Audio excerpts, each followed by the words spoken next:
Welcome back, Manly Surf Coach here. Got some really interesting questions come through from both the blog and from Twitter. So I'm just going to run through one question today. It's a really good one. The question was, do you have any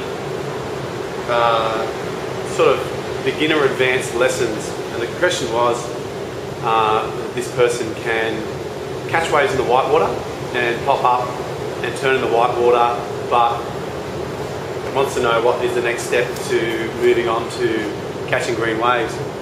Okay, so today you might be able to see behind me quite a bit of swell running today, 4 to 5 feet most of the waves out here today.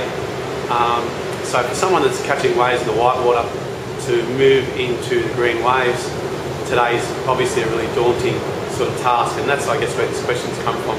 So you're looking out there, you're catching the whitewater waves.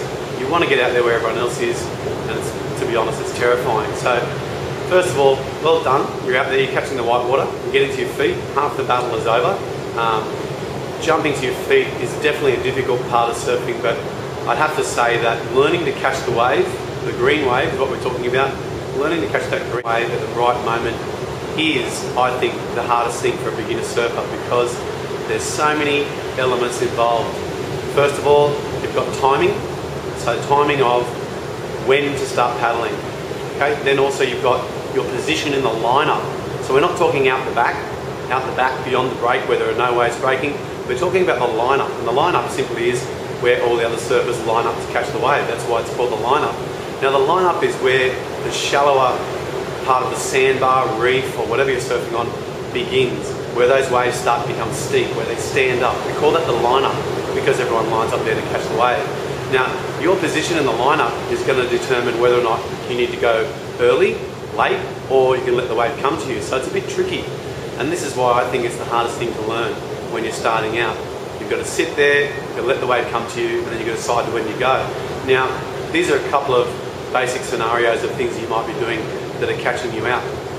If you go too early when you see your wave coming, what's going to happen? Well, you're going to end up paddling in. Believe it or not, when you're paddling, you're going actually quite fast. So by the time the wave catches up to you, it'll probably be very steep, if not already beginning to break. And that wave is going to break on the back of your head. Very, very scary. If you wait too long and you start to paddle too late, obviously the wave isn't going to be steep enough to pick you up and catch it. So there's a very, very fine line between catching the wave and not catching the wave. So let's look at some technique things that are going to help you be in that right spot.